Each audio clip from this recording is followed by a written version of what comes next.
Hey, so this week's episode is about mold, where mold comes from, how it gets into your house or apartment building or even your office building, and what you can do to test for it without breaking the bank, and steps you can take to reduce the effects of mold inside your home so you can keep yourself and your family safe as much as possible. This episode contains a lot of practical tips that anybody can follow quite simply. It's a very important episode that I hope that you listen to. Are you enjoying the shows on this channel? If you are, please make sure to hit the subscribe button down below so you can get notified when we release new episodes. Our goal with this channel is to give you practical tips that will help you slow down your aging and look and feel younger and sexier for much longer. So hit the subscribe button down below and let's get on with the show. Are you looking to get thicker, fuller, and longer hair? Then make sure to check out fullyvital.com. We've come up with multiple products that stimulate hair follicles in different ways to wake them up and start the regrowth process, but also to get you thicker and fuller hair quickly. So make sure to check out fullyvital.com for natural hair healthy products and use code anti-aging hacks for 15% off your order. Hello and welcome back to the Anti-Aging Hacks podcast. Today I've got a mold expert. His name is Jason Earle and he's a man on a mission. He's an adoring father of 2 young boys, incurable entrepreneur, and indoor air quality crusader. He's the founder and CEO of Got Mold and the creator of the Got Mold test kit. The realization that his moldy childhood home was the underlying cause of extreme allergies and asthma led him into the healthy home business in 2002, leaving behind a successful career on Wall Street. Over the last 2 decades, Jason has personally performed countless sick building investigations, solving many medical mysteries along the way, helping thousands of families recover their health and peace of mind. He has featured or appeared on Good Morning America, Extreme Makeover, Home Edition, The Dr. Oz Show, Entrepreneur, Wired, and more. With that said, Jason, welcome to the Anti-Aging Hacks Show. So good to be here. Thanks for having me, Faraz. For sure. And you and I met a few months ago at a conference here in Austin, and I got to learn a little bit about your background. But for the listeners, tell us about your background and how you got into the mold business of all things. Yeah, thank you for that. And it was a pleasure meeting you at the conference. I'm so glad we're able to reconnect here today. Mold is a kind of a funny business because there isn't really an academic track for this. At least there wasn't when I got started.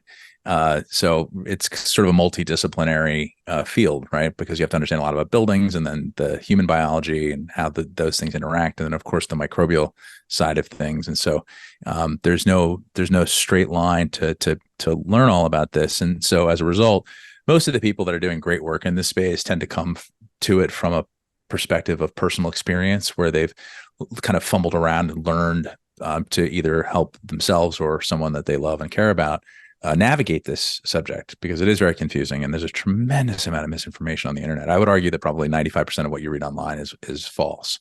Wow.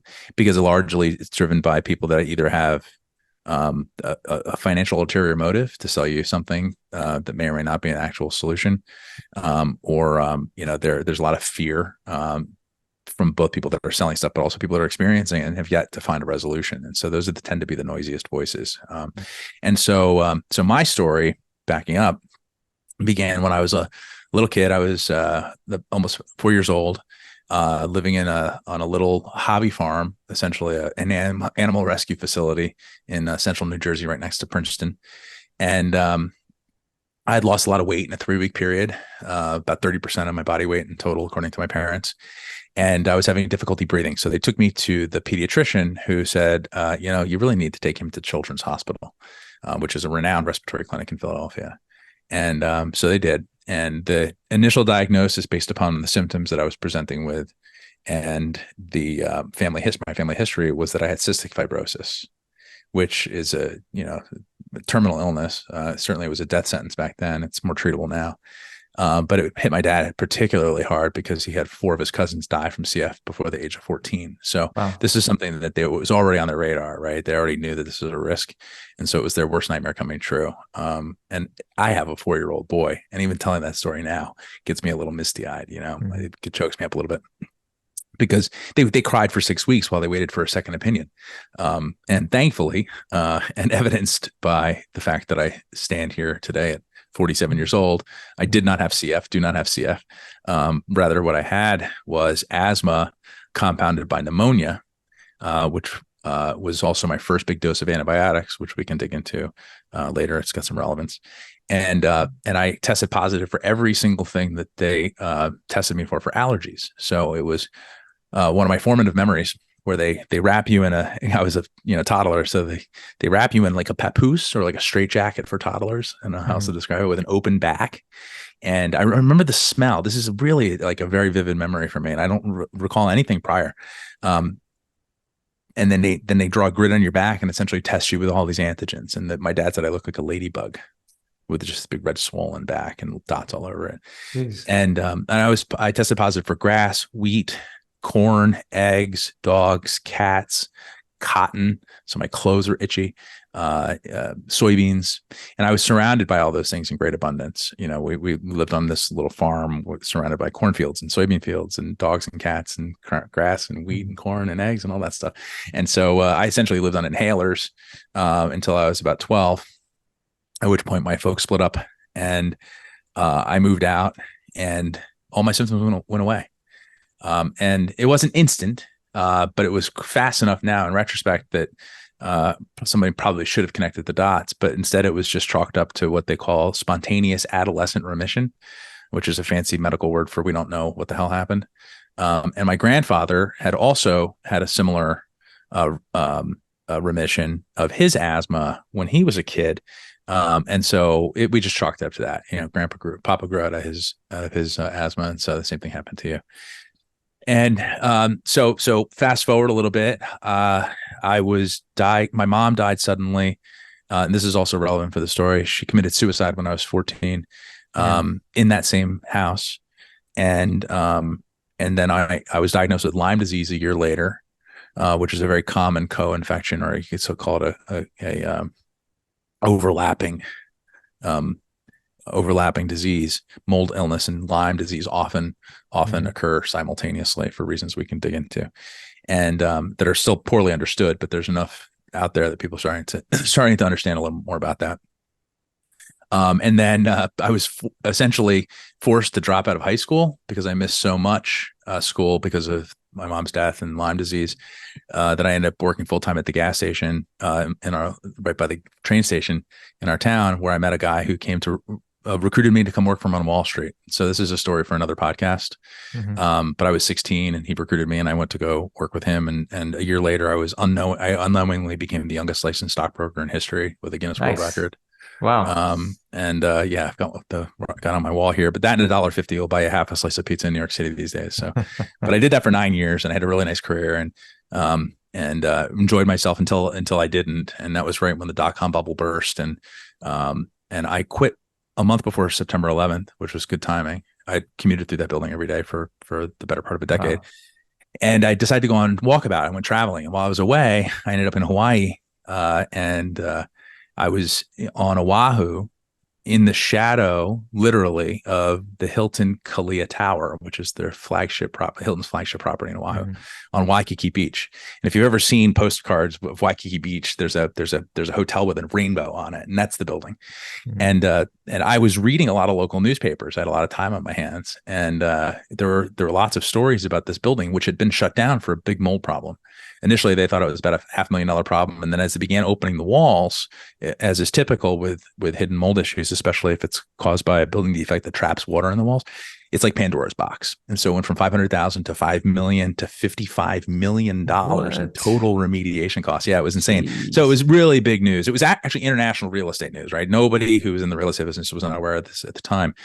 But I happened to be there at essentially, mold ground zero, right? And this is just right after September 11th, so I don't want to mix those terms up. But the point is that I was there reading these stories about people who had been affected by it, and one particular anecdote popped out, and it was about a gentleman who had, in his 40s, had been an employee there, had been sickened. He blamed the mold, and the thing that really jumped out was that he had developed adult onset asthma and all of these allergies that he had never had before, all these sensitivities, foods and things like that.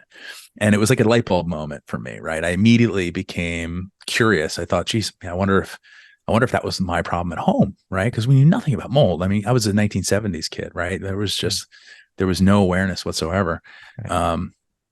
So I called my dad from a payphone which probably isn't there anymore, and said, "Hey, do you think we had a mold problem at Old Trenton Road?" And he just laughed. He thought, he goes, "Of course, we had mushrooms in the basement. Why do you ask?"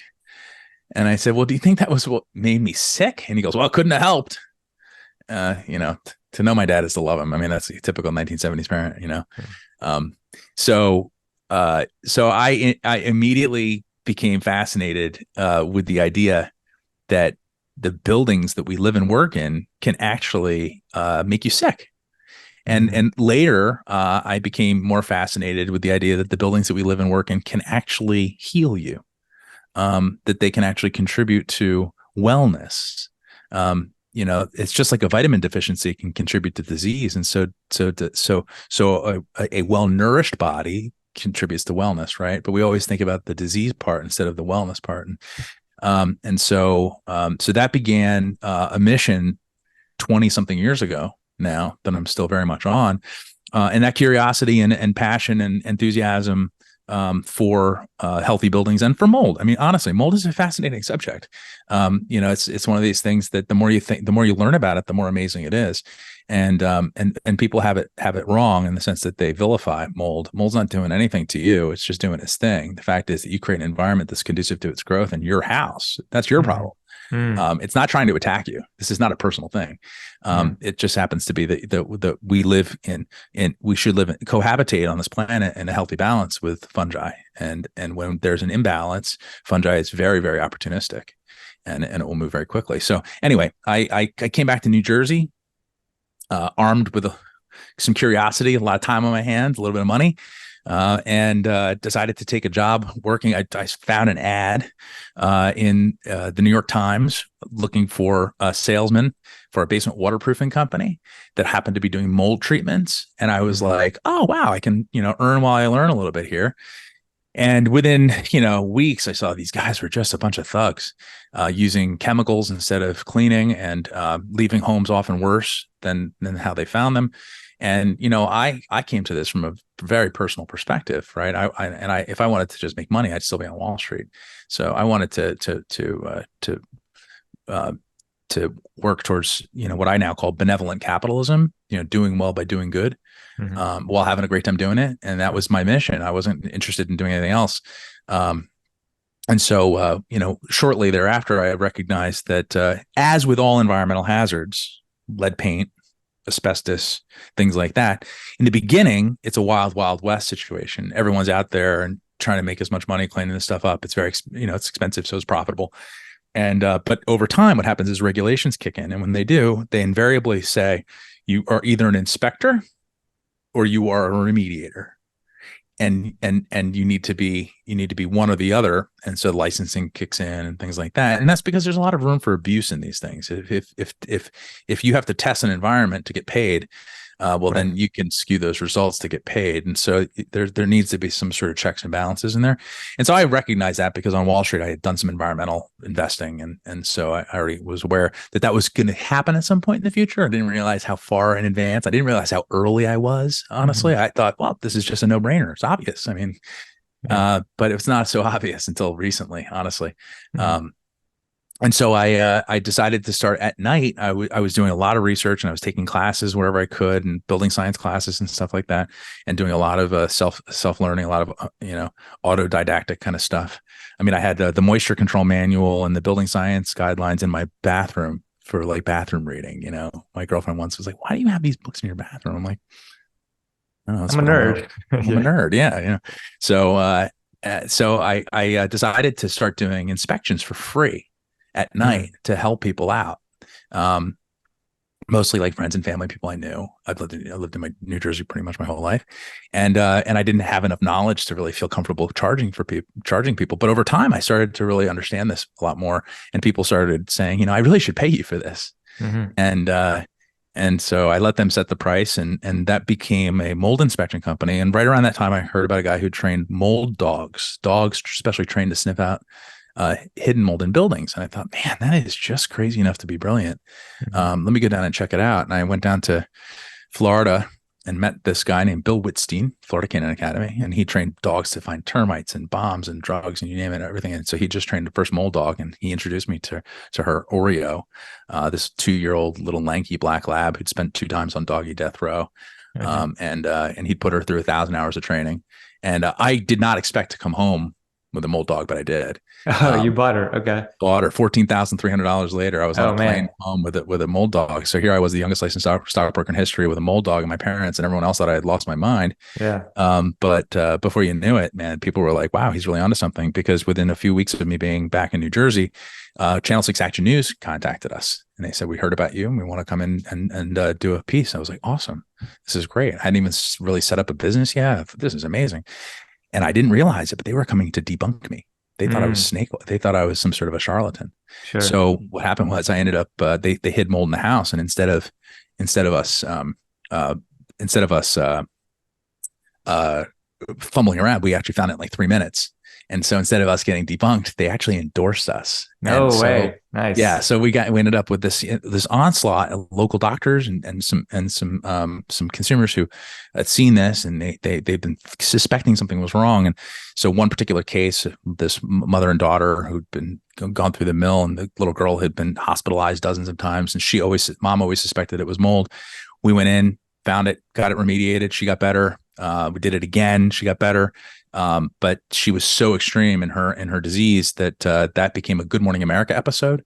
And then we got invited to do Extreme Makeover Home Edition, which is what you mentioned in the introduction. And this onslaught, this avalanche of press came.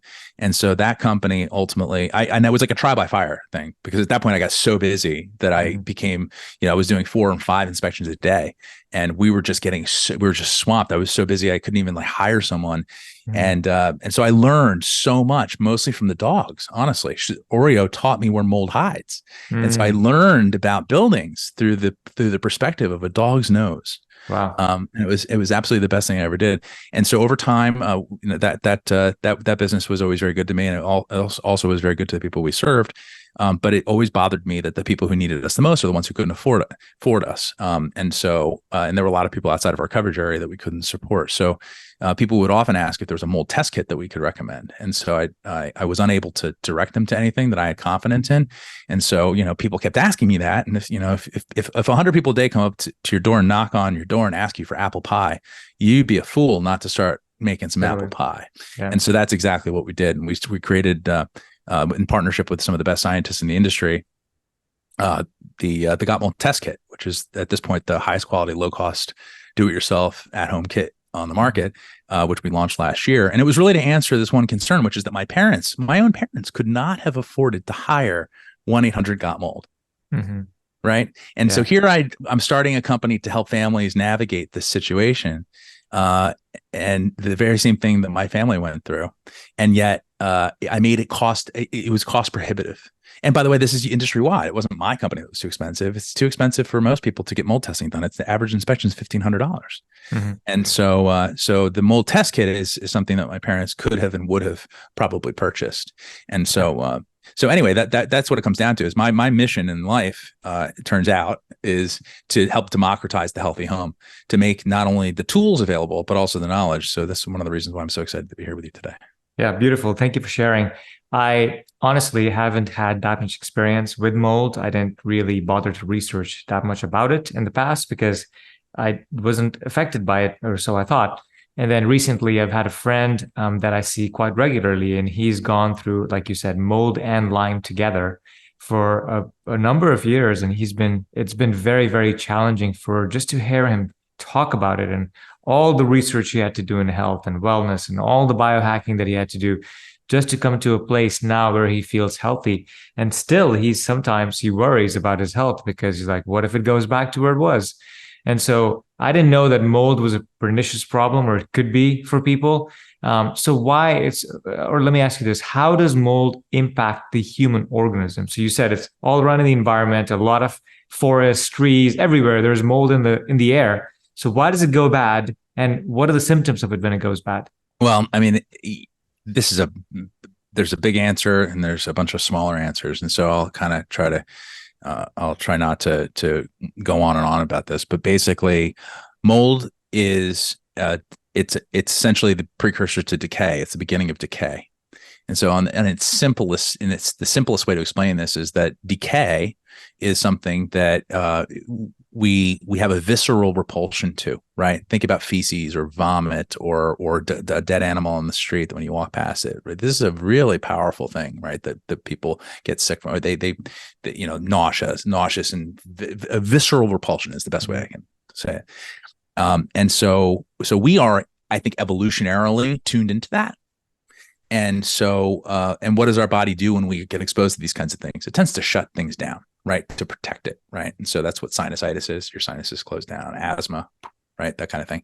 So in its simplest form, I like to think that this is an evolutionary reaction or evolutionary response to reduce exposure to something that's causing you a problem. And so inflammation, allergic reactions, these are the body's, disproportionate way of managing exposures that it doesn't understand. So in a scientific manner, something that's well evidenced in literature, mold affects you through at least 4 different pathways. So the allergic pathway, so upper respiratory, dermis, skin reactions, hives, things like that, which of course also leads into inflammatory stuff. So like asthma is both inflammatory and allergic, right? And so inflammatory pathways are abundant when it comes to mold exposure, and so that leads itself into chronic illnesses of other sorts, right? And so you tend to see things come up and surface like autoimmune diseases, and inflammation will also do things like create other sort of nebulous symptoms like headaches and fatigue and difficulty concentrating and some of the neurological stuff. And of course, it leads to, you've got all sorts of other tangential stuff that comes off of that. So inflammation is the genesis of much disease. And so mold tends to trigger a lot of that. And it also tends to be the straw that breaks the camel's back. So we already have a very high toxin load in our world. They say 60 to 80,000 new chemicals get released every year into our environment that we get exposed to, and only about 1,500 are tested. This is an incredible onslaught of toxicity. Mm-hmm. And we're living in buildings that are largely chemical, between the building materials and the furniture that we bring in and the personal care products and cleaning products and you name it, and improper ventilation. These things build up in our buildings. And so we get loaded down with these things, and the mold tends to be the thing that comes in and kind of like, it tips the balance, mm-hmm. and causes this sort of health crisis, and that's generally through an inflammatory pathway. And then you've also got the toxic pathway. So that is, all of the. By the way, mold can affect you in all of these ways at the same time. So you can have an allergic response, an inflammatory response, and a toxin overload. And then there's this fourth one that's a little more nebulous. And that is where you end up with sort of more of an adrenal type response. And so this is like a fight or flight type of thing. And so this is typically found in people that end up with chemical sensitivities. So they become sensitive to fragrances and things like that. And their body tends to really overreact, and they end up with panic and anxiety and emotional dysregulation. And that's not well understood in the typical sort of allopathic model. But it's well understood by anyone who's gone through it. But again, these things are rarely happen individually on their own. Usually it's a combination of these things, which is what makes it so overwhelming. So you can have the allergic and that toxic and that inflammatory response and this adrenal sort of fight or flight thing. And it's just so overwhelming. And so the other thing, and going back to that whole thing where mold, what it tends to do is bring out a latent symptom profile that may not have been visible or known to you prior. And so we tend to see things like fibromyalgia come up, chronic fatigue syndrome or ME, and this is extremely common to see that someone comes and they've got all sorts of crazy stuff going on, and they can pin the genesis of it on a water damage event, or a basement apartment that they lived in, for too long, despite the warnings, despite the smells and the feelings and the visible evidence. They just kind of, I can't afford anything better, and so they just dismiss it.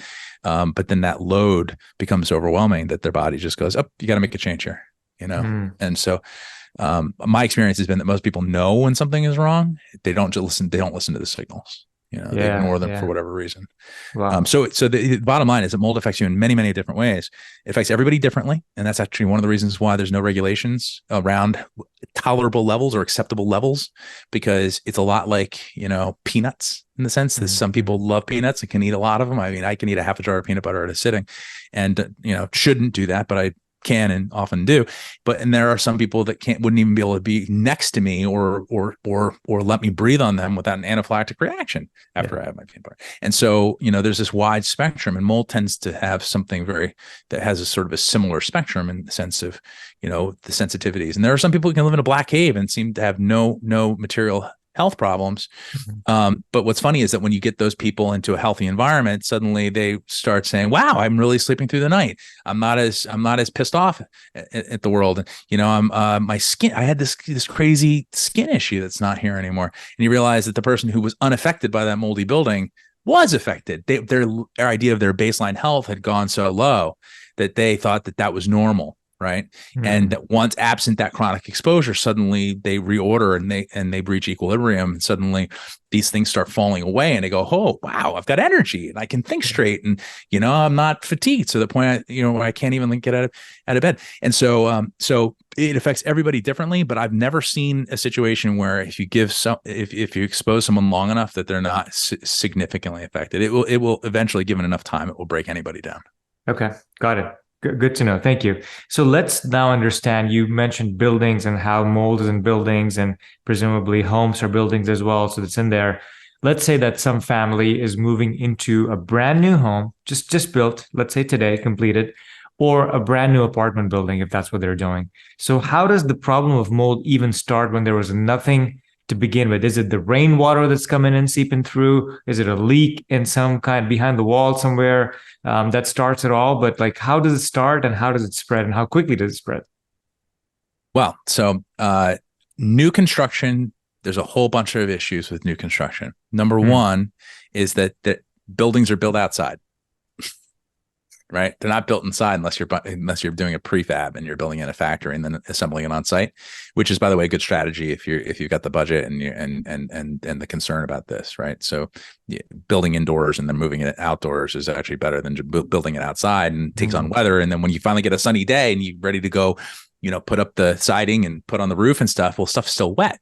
And there are rules around this that are poorly enforced about, testing the materials, but you only need to test a few of them and find a dry spot to give you the green light to close things up. And if you close up stuff that's gotten wet and hasn't been cleaned, then you're going to end up with a high fungal load in the buildings, in the building structure, and so once the building has been built, let's say it has taken on water, which is kind of inevitable in most climates, and let's say it was not properly dried and cleaned before it was closed up, by the way, which is no building that's built, no builder ever stops and addresses these things. Once you've closed everything up, there's a few different things. First of all, low quality of construction is very common. The artisan is dead. And so leaks happen very quickly in these buildings because they're built with cheaper, faster materials, and they're built without a lot of care for best practices. I've seen so many situations where windows are installed upside down. Just really dumb stuff, no flashing whatsoever. And these things don't show up until there's a really significant problem. And oftentimes, the leak can happen in a wall for weeks or months or even years before there's a visible manifestation. Meanwhile, it's off-gassing the microbial gases that cause a lot of illness. And so and contributing and also adding to, this is a really important point. We talk about mold, but really I'm in the healthy building business. Okay. And people call us for mold because that's the hot button, and because it's got a distinctive smell, and because it's popular in the news. But what's a real problem these days in modern construction and modern life, again, going back to the chemicals, is the VOCs, volatile organic compounds. And VOCs are, just to define that for your audience, are chemicals that at one temperature are liquid or even solid, and then when you raise the temperature, they become gases. And so the most common one, or the most popular one, is alcohol. Right? So one temperature is liquid, and then it evaporates, and it becomes a gas. And alcohol is a good example because alcohol is also it's an industrial solvent, but it's also a microbial gas. It's also microbial, right? We make this through fermentation, so microbial gases are called MVOCs, microbial VOCs. And so when mold grows, it produces those VOCs. But backing up to where I was going with this other piece, which is a blind spot, is that buildings in modern buildings are loaded with these compounds, and many of them are group 1 carcinogens. So for example, when you move into a new house or a new apartment, a lot of people immediately, they smell that new house smell and they feel like, I've arrived. Like I've worked so hard for this my whole life, and it feels so good to walk in and have that smell. I remember my first apartment, they just painted the walls and I was like, this is awesome. And now I know that smell to me now doesn't smell awesome. It smells like cancer to me. It smells like brain fog to me. It smells like emotional dysregulation. It smells like sleep disturbance or the inability to get out of bed, fatigue. And so, really interesting quick statistic on this, from 1965 or so until about 2014, respiratory illness in the United States is up 165%. Okay. This is basically, in my lifetime, and death associated with respiratory illness is up 30% in that same period. And this is during a time of great medical innovation, right? Where we're seeing, cancers getting eradicated and all sorts of diseases being, dealt with in a much better way, with lower cases of morbidity. And this is even pre-COVID. This is pre-COVID, yeah. Yeah. And what's also interesting about this is that during that same period, smoking, which has long been considered to be the leading cause of respiratory illness, is down roughly 80% in that same period. And so you have to ask yourself, what is going on? Mm-hmm. And to me, it's very clear. It's the buildings are built now very tight since 1965, when there was an energy crisis, right? When the oil became, embargo. We had all sorts of problems in the late 60s and 70s, and so buildings became tighter to keep them comfortable for energy efficiency, and so what that means is no air exchange. We also really launched this huge production of, which is interesting considering we had an oil issue, this huge production of petroleum-based building products. And so, the paints and asphalt shingles and all that stuff really just took over completely. And so our building materials got cheaper and faster and lower quality and also more toxic. And our building material companies are not building material companies. They are chemical companies that make building materials, right? This is like big food, pharma, same thing. It's a blind spot. But our building material companies are chemical companies that make building materials, and they have a innocent until proven guilty model, which is they make it, and if you can prove it's wrong, then sue me, and then we'll win. We'll talk about that later. And that's asbestos, and it's all these other things where the damage is done long before anybody even blinks an eye. And so VOCs are a huge part of this. So moving into a new building, in fact, if anyone's building a building or renovating a building, it's very important to choose your materials in such a way that they are impervious to mold, so they don't support fungal growth, which means regular sheetrock is bad stuff. There's alternatives. There's paperless wallboard. There's magnesium board. There's all sorts of stuff like that. You don't need to use paper-based wallboard, which is mold food. We build buildings out of mold food. One of my mentors says that we build self-composting homes. Just add water, And the fun guy will take care of the rest. That's right. Yeah. And listen, even the dumbest of the three little pigs didn't build this house out of paper. And we do that every single day at scale. Then we go in. Are bricks better? Bricks are better. So that's what we did. So we went from building out of brick, stone, plaster, and even like slate roofs. And, but by the way, you go up into an attic that's got a slate roof and you can see daylight. What rains, water doesn't get in, but if it does get in, the wind blows and it dries out. Yeah. There was air exchange and there was something called drying potential. So buildings that get wet could dry. Buildings now, water gets in the walls. We've got builders. We've got all sorts of layers on the outside. A lot of times they've got builder's paper or even or vapor retarders or vapor barriers in really extreme climates. And so basically we wrap our buildings in a plastic bag essentially. And then when water gets in the walls, it soaks into the insulation, which is like a sponge, and it sits against sheetrock, which is a perfect growth medium. I mean, this is like designed by mold. Right. Wow. Like mold, like like the Last of Us, where cordyceps have taken over. Right. Yeah. The show on HBO. Mm. I wonder if mold colluded to and got into the minds of the building material makers and contractor trades, because we now build perfect mold factories. And then on top of it, we go in and we paint the surfaces with toxic chemicals. And then we say, why is everybody sick? Why are 1 out of 3 adult women going to get cancer in their lifetime? And I'm not talking about skin cancer. That's not including skin cancer. And 1 out of 2 males our age right now is predicted to have a cancer in our lifetime. That's insane. That is insane. Right? It's insane. Yeah, it's never happened before. It's never happened before. And this is because we spend 90% of our time indoors. And so this is, going to the longevity thing. We have disconnected ourselves from nature. We put rubber on the bottom of our feet. We make sure we don't have any dirt on our vegetables and even though it comes from the dirt, we make sure we don't have any dirt or anything like that. But the word human comes from humus, which is soil. In fact, almost all of the microbes that digest our food for us are soil microbes. We are walking composters. We're not doing the work. We're getting the benefits of this beautiful symphony of microbes that are doing this work for us, but yet we disconnect ourselves from it. Let me ask you this, Jason. So a modern home that's just been built for you, right? You're moving into a community as a family, or even as an individual, like you can't change any of this stuff. It's already been done. It's already been painted.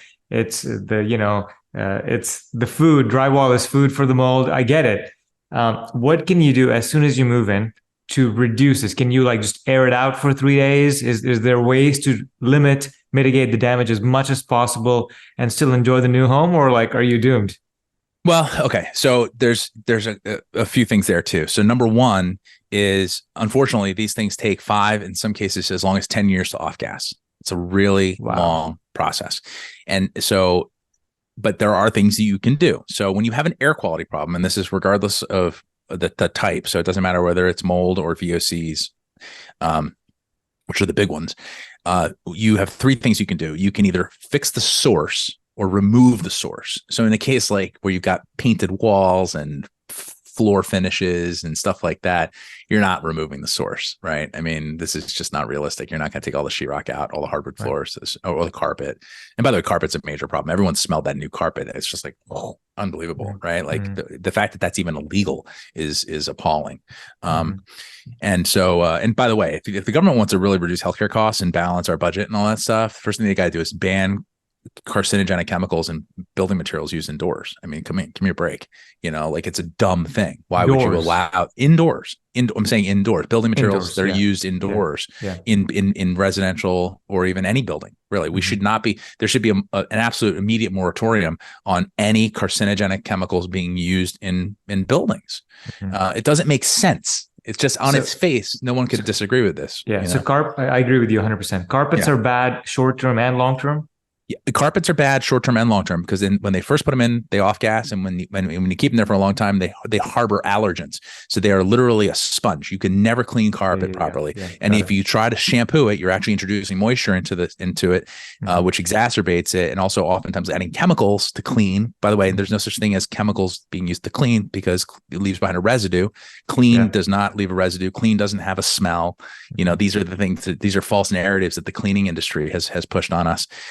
And so carpet in general is bad news. By the way, I happen to have carpet in this room, in my basement, in my kids' room.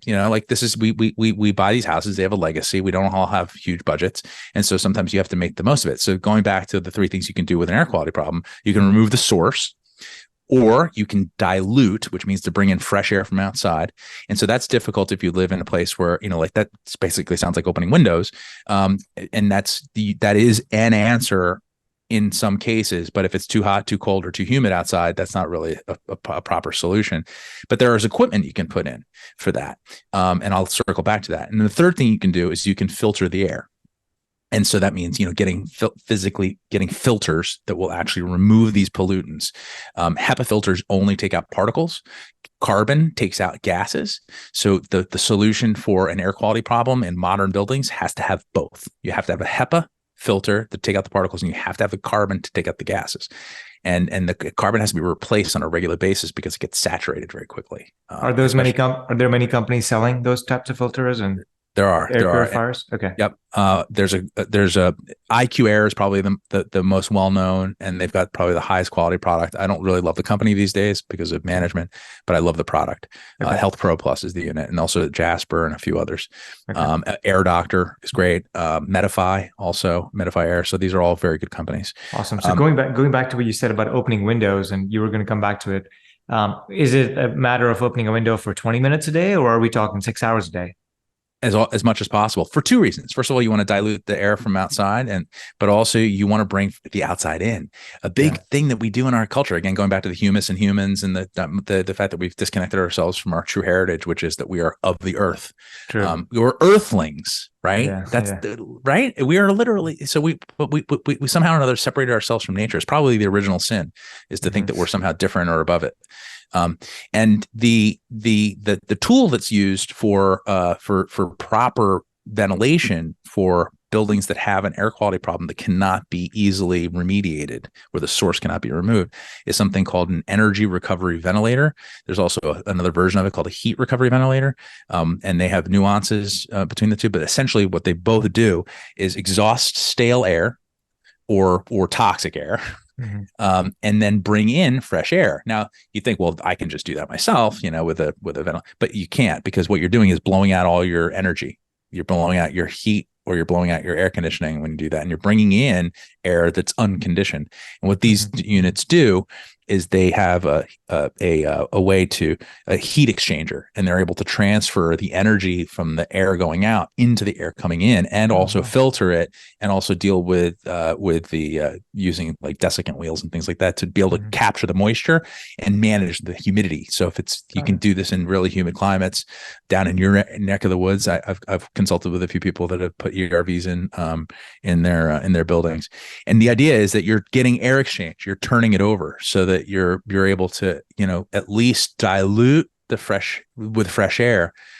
And then, so my suggestion would be, if someone moves into a house and you've got that new house smell, especially if you have any sort of sensitivities. And by the way, a lot of people can develop sensitivities from these things. Like, don't think because you haven't gotten sick from it that you won't.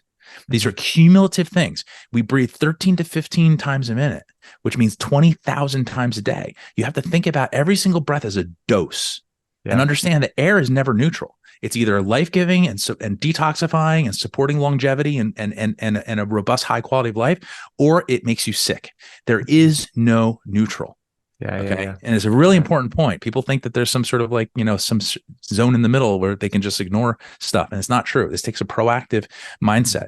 And so you've got the removal of the source, which is ideal, but not always possible or practical. You've got dilution, which ideally requires some sort of mechanical system so that you're not having to think about it. Opening your windows is not a sustainable long-term strategy for this, especially if you're talking about 5 or 10 years. And then also you're not getting the air manually going out. A lot of times air comes in, but doesn't necessarily go out at the same rate, even though technically speaking, if air comes in, it should leave. But you're actually oftentimes just having pockets of this stuff lingering in other areas of the building. So you're only really addressing the room that you're in with the window or the door. And then you've got filtration. And so my suggestion would be for people is to stop bringing that stuff into the house. So become very aware of the materials and the building and the products, cleaning products, personal care products, building materials, especially if you're doing a renovation. Choose no VOC paints, choose inert materials. Insulation, the pink and yellow stuff has formaldehyde in it, another group 1 carcinogen, right? We line our buildings with formaldehyde infused fluffy stuff. It's crazy. And meanwhile, in the next right next to that stuff at the building supply stuff is the white stuff that doesn't have formaldehyde in it. And yet, because it's cheaper and that's what these guys are used to doing, they grab that, right? And so you need to be your own best advocate, just like with healthcare. You need to become educated on these things. It's your personal responsibility. And then, so the first thing you want to do is stop bringing that stuff in, and then you want to install ventilation, which is through the ERV or HRV, and then you want to get air filters, and you want to put those in the rooms that you spend the most time in. So this is going to be your bedrooms first, and then offices if you work at home, and obviously your kids' room are a priority. Basements are also a big deal because they have other dynamics, and so basements tend to get kind of stale and moldy.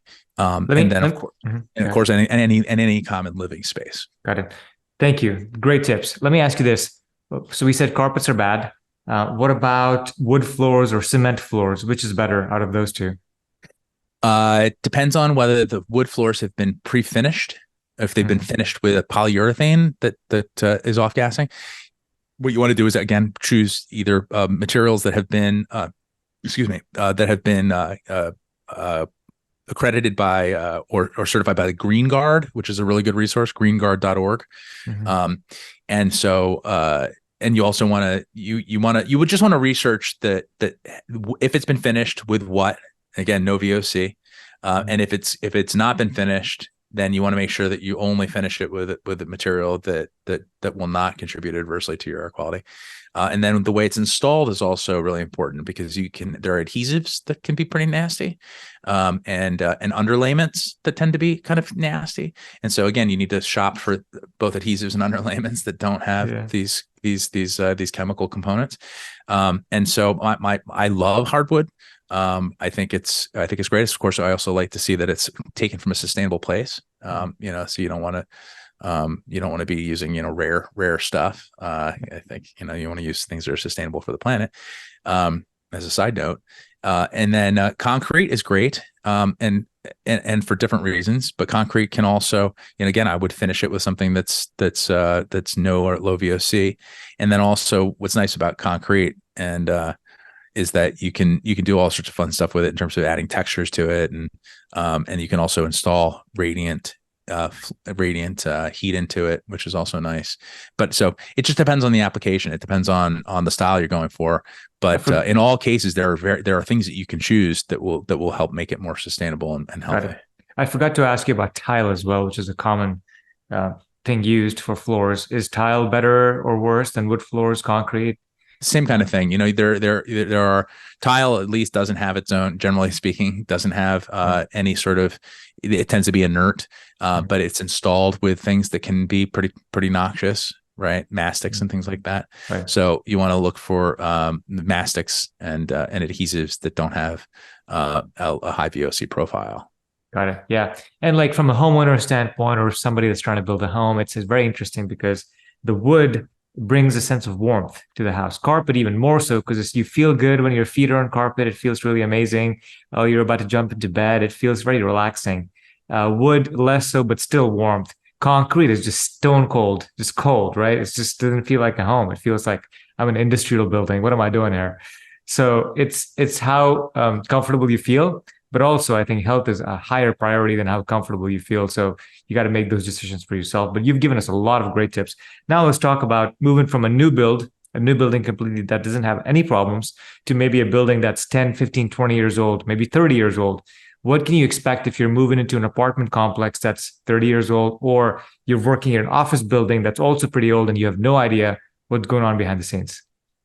Yes. So I think when you've got buildings that are old, they end up with they have a legacy, and so that legacy is going to be a hodgepodge of allergens and pollutants that have accumulated in the building because people have cleaned using chemicals, and they've built with chemicals, and people have come in there and brought their own debris and chemicals as well. And so buildings that have been around for a while, they tend to have their own signatures, kind of scent and things like that. And if you smell it, there's something there, right? Those are almost all VOCs. And so most odors are, in fact, I don't think there's an exception that there's a VOC component to odors. And so and that doesn't mean that all VOCs, by the way, are bad, because that's not true. It's just that large amounts, and most of them that are coming from building materials are not good. They're not things you would want to put in your kids' Cheerios. Yeah. And can you breathe in VOCs and understand that there is something wrong? There's a musky smell or something? How do you tell? Well, Well, yeah, I mean, your nose is the dead giveaway. Yeah. And some people end up, feeling, it's just like going to the gas station. You smell that smell, that's VOCs. Okay. You walk, like I said, new buildings, walk into the mall, walk into the fragrance, walk into the mall, walk into Nordstrom's, Smells pretty good. or walk into Walmart, VOCs, seriously, that you walk into the grocery store, or you'll note now that I've said it, every time you take that smell, take a whiff, and you're in a building, you start to go, it smells good. Recognize that might be a conditioned response. Wow. This is not necessarily because it is good. We condition ourselves to believe that things are good, like the Nordstrom's, like the perfume area. Yeah. I would argue that you want to talk about longevity. I would argue that those people probably are not going to enjoy longevity. That is a potpourri of nasty stuff. Wow.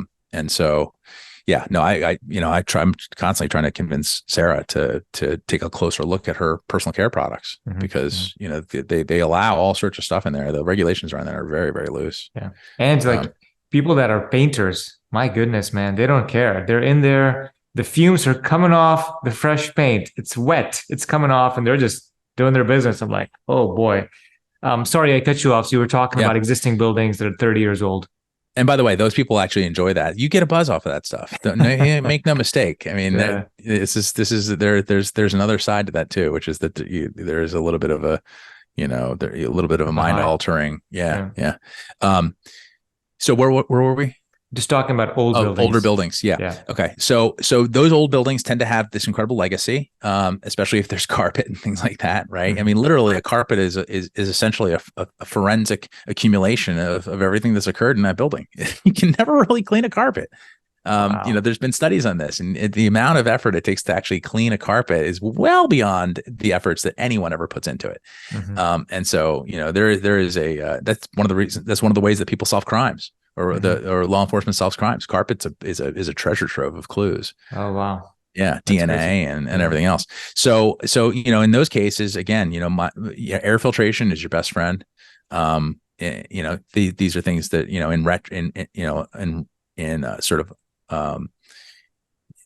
what can you? This is like the AA serenity prayer. Grant me the serenity to accept the things I cannot change, the courage to change the things I can, and the wisdom to know the difference. So old buildings are a lot like that. You have to just say, well, what can I change? If I'm in control of this, I'm going to put in air purifiers. I'm going to put in energy recovery ventilators. I'm going to rip out the carpet. I'm going to HEPA vacuum, wipe down everything. I'm going to be vigilant about not bringing anything new. If I'm not able to do any of that stuff, I'm going to want to have a lot of fresh air brought in. I'm going to open the windows. I'm going to clean my personal space. I'm going to bring in an air purifier and put it locally near me. I'm going to spend as much time as I can outside, especially on lunch breaks and stuff like that. And so, yeah, I mean, that is a challenge. It's one of the reasons why post-COVID, there's such a great opportunity to invest in your health, because you can actually control these things more. This is one of the things that again, going back to the serenity prayer, we have very little control over most things in our life. If we're honest enough and humble enough to admit that. And yet, of all the things that we can control, indoor air quality is actually one of them in our own homes. And we can control an awful lot. You can control a lot about the air you breathe, the water you drink, and the food you eat. And I argue that because you should, since there's so little else you can control. And that changes the trajectory of your life in a remarkable way. But to ignore those things is to essentially is really to turn over your life and health to the big food companies and the chemical makers that make the building materials, and you're turning over your health to these nameless, faceless corporations that have a profit motive and that don't care about you at all.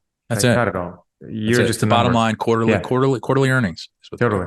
Okay, so talking about older homes, let's say that a family has an opportunity, or even you as an individual buying your first home. Maybe you want to live near downtown. There's no new builds available. They're all older homes. So you just got to go buy one. And if you do, then just use all the techniques that Jason's sharing with us. For people that have, or let's continue on that thread. If you choose to live in the suburbs where you're available to get a new build, then you can actually have some controls in place. You can say, well, I want these kinds of materials, no VOCs, none of that stuff. I don't want to use carpet. I don't want carpet. I want tile or wood floors that are pre-finished with the right things, right materials. And so you could have some control there. If you were living, let's say, if you were living in an older home that has a basement that maybe you don't go down, it's not even built, but it's just the basement that's kind of, you could go down, it's a crawl space, but it's pretty musty, and there's, you can definitely smell that not everything's right out down there. Is staying away from the basement enough for you to be safe, or is that going to seep up into your house? That's a really good question. The short answer on that is that about 75% of your indoor air during the winter comes from your basement or crawl space, because we close up our doors. And the same could be said during the summer when we're air conditioning. Wow. So a sick building, a sick basement or a sick crawl space is a sick building. Air rises through a structure, right? Because warm air rises from like the first floor to the second floor, and then the second floor to the attic. And when it does that, it pulls air from other spaces. The other thing is, a lot of times HVAC systems are routed through crawl spaces and basements, oftentimes even housed in there, so that you get the air handler in these spaces. And even in dirt crawl spaces, you see this all the time. It is like, it defies logic why you would take a unit that is to heat and cool your air and put it into the hottest or coldest place, so that it has to work twice as hard. Yeah. And also, it's not a sealed unit. These ducts are not sealed. Ducts leak up to 50% of their air. So incredibly inefficient modern, forced air heat and forced cooling. And so then they leak, the supply vents leak out. So an HVAC system blows air into the ducts, and the seams leak air out. So the air will blow into wall cavities, but on the return vents that come down into the air handler, they leak inward. And so you're pulling air in from wall cavities, basement, crawl space, out of sight, out of mind. Remember, the building was built in the weather outside, right? And it got wet during construction, 99% of them.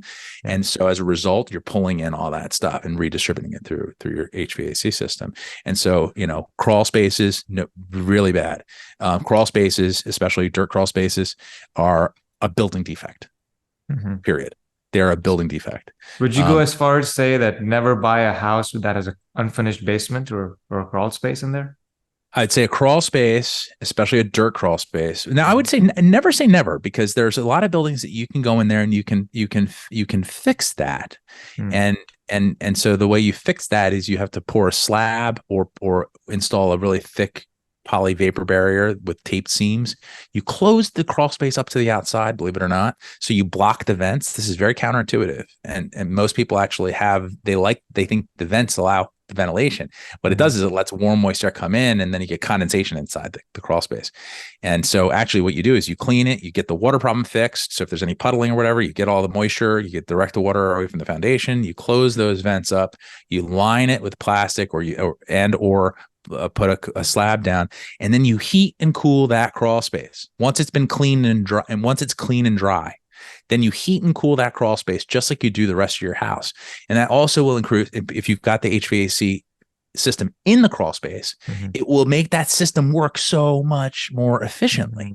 And then also because you're heating and cooling that space, what you're doing is, because heat and cooling both dehumidify. Heating a space actually lowers the relative humidity, and air conditioning is a dehumidification system. So both of those things will essentially be diluting the humidity with low humidity, and also reducing the potential of condensation to form down there. So there's a bunch of different dynamics there that make that. So basically you're bringing the crawl space into the building envelope. And same thing with attics, although that's much more complicated.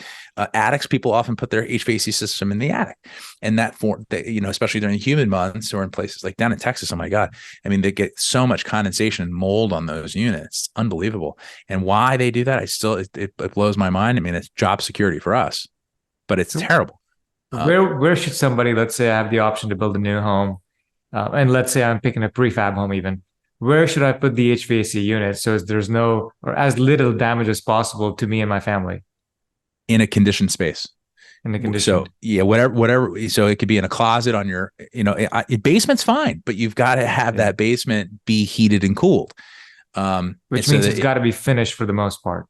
it doesn't necessarily have to be, but what you want to make sure of is that it doesn't have any air infiltrating from outside, which is the most important thing. You can heat and cool an unfinished basement just fine. Okay, And got in it. fact, I encourage people to do so. But you want to make sure in all cases that the anything that you're bringing in, that has to be clean and dry, clean and dry, Okay, clean and dry. This is the healthy home mantra: clean and dry. clean and Uh, dry. yeah, because mold. This is a good mold 101 piece. Mold growth happens very quickly when there's a moisture problem. So within 24 to 48 hours, mold can begin to grow. Okay.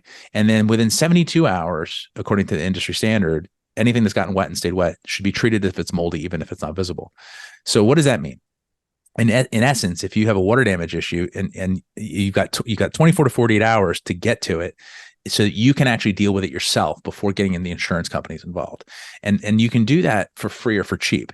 In fact, insurance companies, if you do get in touch with them within the first 24 to 48 hours, the water damage mitigation is almost always covered and almost always to almost replacement costs of the building. It's for all you have to do is pay the deductible. And so, I strongly encourage people to respond very quickly to water damage issues, although you got to be careful about getting insurance involved because they can deny your claim and then still consider that a claim. And then if you file two of the same kinds of claims within 5 years, they'll drop you. So you go into like an assigned risk program. You got to love the insurance industry. Beautiful. As soon as you hit the 72-hour mark, then it becomes a mold issue, and it's a whole different industry standard that dictates what has to be done. And suddenly now, insurance does not pay for mold. They may pay for $5,000 or $10,000, but it has to be part of a covered claim. And even then, they still often push back on that. And then, and so you at that 72-hour mark, suddenly you have to have mold remediation contractors come in, and the price just went up tenfold. So now it's a cash pay. It's 10 times more expensive. And now it is extremely disruptive to your life. Now you got to have them guys in moon suits with the tents and the ventilation, and they're tearing everything out. And a perfect remediation takes a month between all the setup and the planning and then the remediation itself and the testing on both ends. And so you've just really set yourself up, but because you waited a couple of days, you really threw a monkey wrench in the works. And so I encourage people to move quickly on these things. It's very interesting you bring that up because I have personal experience with this. Me and a buddy many, many years ago in Denver, Colorado, we decided to remodel a house. We bought a house. We thought him and I could demolish all of the interior by ourselves. No big deal. It's not a problem. We started demolition, and a couple of weeks into it, we're like, you know what? This doesn't look right. There's all like black soot falling on our. We're wearing hazmat suits while we're doing this, but still, I was like, this doesn't seem right. So we got a mold testing company, and sure enough, there was mold in the building.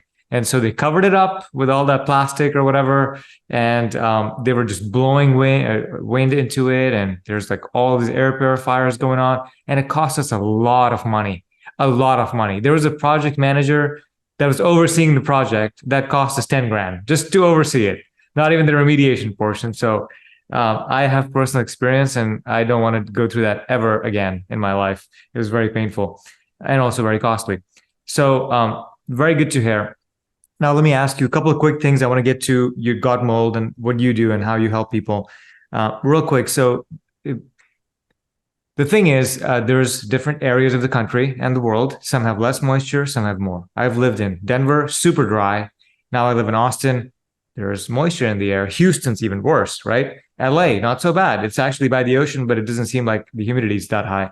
So how do you make sense of this as a person that's trying to avoid mold? You just completely avoid cities with moisture? Do you move inland to a very, very dry heat kind of place like Scotts or Arizona or maybe Denver? Or what do you do if you had the choice? There's a whole community of people that call themselves mold avoiders. Okay. And it's it sounds like what it is. It's an extreme view. And as with most extreme views, I would question some of the thought process underlying it. And so just a couple of fun facts. We live on planet fungi. 30% of the Earth's biomass is fungi. 30%. Wow. So of all the stuff that is living or was living, 30% of it's fungi. Now that includes macro fungi, right? So mushrooms too, of course. But But it's a big part of our planet. In fact, it's so abundant that planet fungi, or I should say kingdom fungi, right, which again includes macro and micro fungi, produces 50 megatons of spores every year, which is the equivalent of, ready for this, 500,000 blue whales. Okay. Jeez. Okay. Wow. So it is nature's largest, or the world's largest, producer of biological particulate. And so it's so abundant that they find spore clouds 13.7 miles above the Earth's surface with weather balloons. So suffice to say, you're not going to avoid mold spores. And in fact, mold spores in small amounts are really good for you, unless you've got a very severe allergy or you've got a compromised immune system that lends itself to fungal infections, which is, high risk with certain populations. But most of us actually do well to have a certain amount of mold in your environment, because it's like a hormetic stressor. Your lungs are this naked interface to the world. And every time you take a breath, you're getting millions of little data points. If you take a breath right now, if everyone listening to this show takes a big, deep breath, I'm here to tell you that you're breathing in hundreds, if not thousands, of different mold spores. And the more diverse that population is, the more different kinds you have in that breath, the better.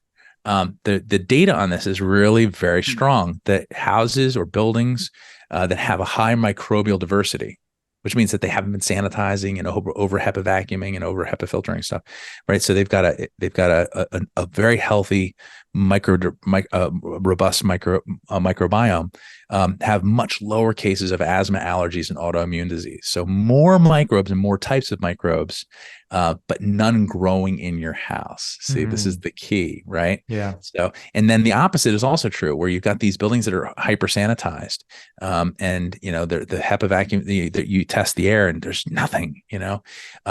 This is an artificial environment. This is not, again, human and humus. And so those buildings have a markedly higher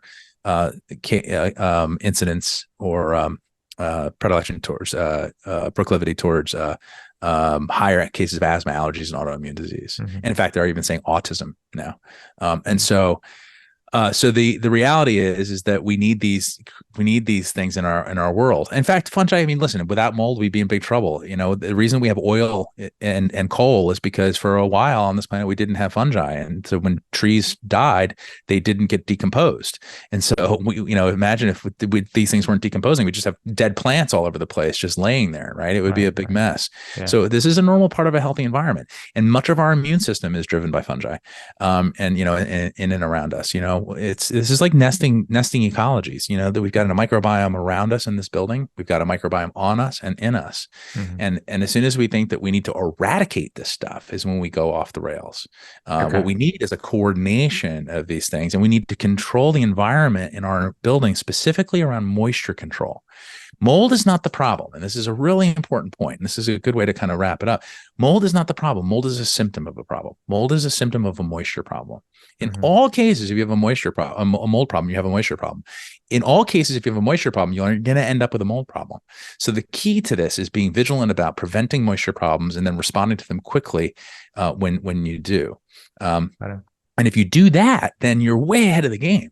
And then when it comes to the awareness around VOCs and all that other stuff, that's more tricky because it's so embedded in our culture. It's so embedded in everything we do. The new car smell, the new house smell, the perfumes and cleaning products. People still think Lemon Fresh Pledge is going to do a better job somehow, because it smells good.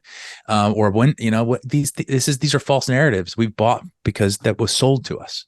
Yeah. And so we need to become informed consumers and raise our awareness and recognize that this is, there's a simpler, easy way.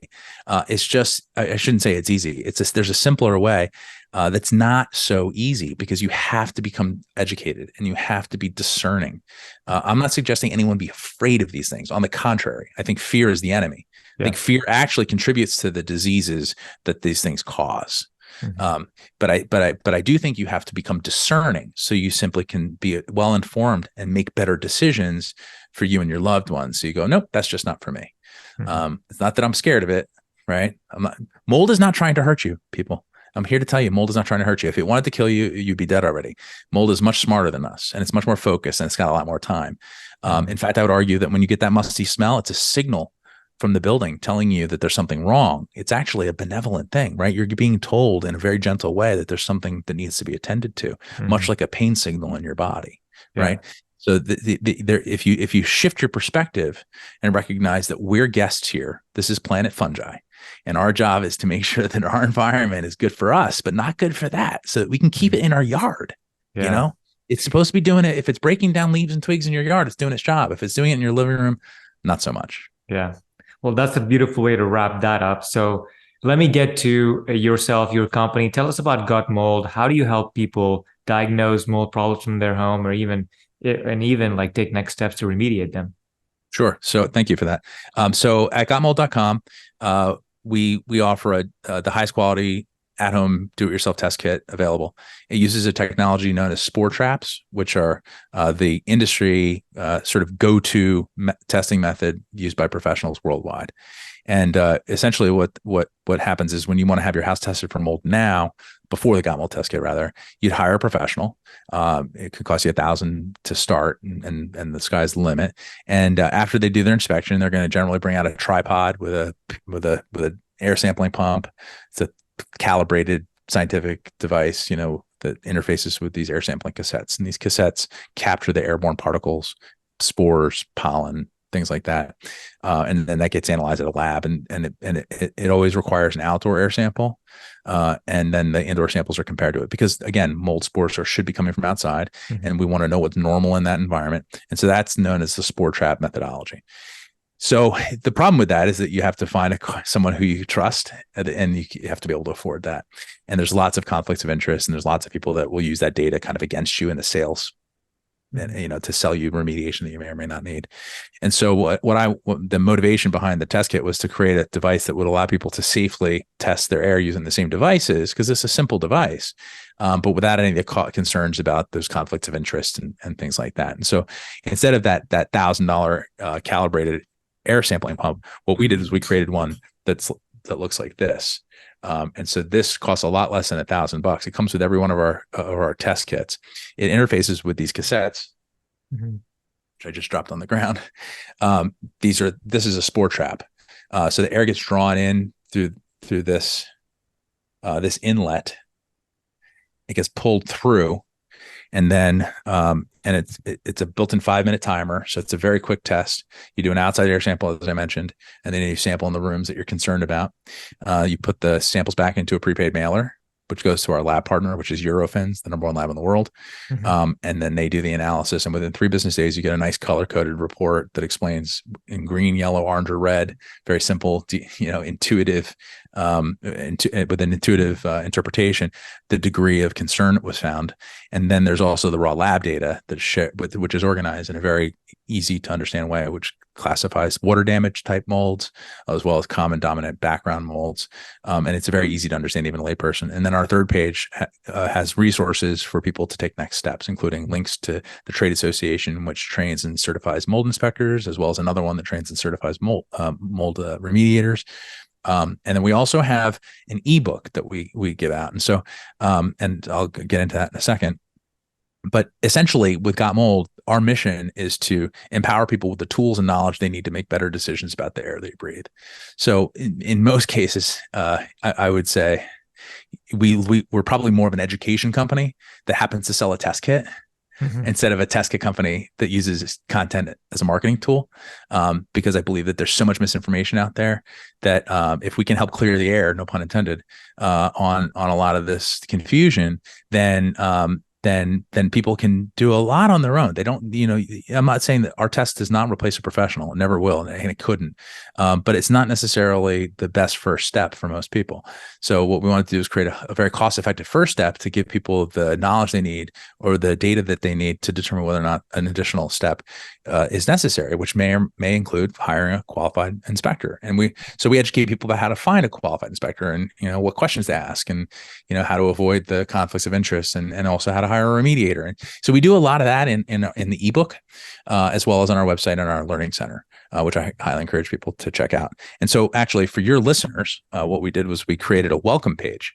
And so it's located at gotmold.com/anti-aging hacks, which we can put in the show notes. Right.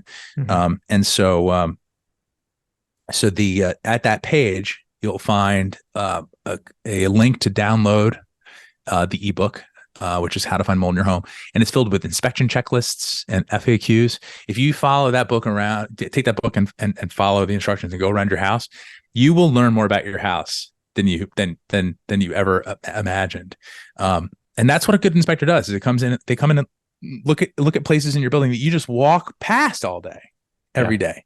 Totally. Just like a doctor giving you a physical, you may not notice that mole on your back that's a little wonky. You need someone else to maybe take a look occasionally, And so the same thing goes with an inspector. But if you use our ebook, you can do a lot of that yourself. And so there's a sort of a guided tour of your own home available for you at gotmold.com/anti-aging hacks. And then also there's a 10% discount code there, which is anti-aging hacks, which people can use to get a test kit or refills. And by the way, I should mention that too.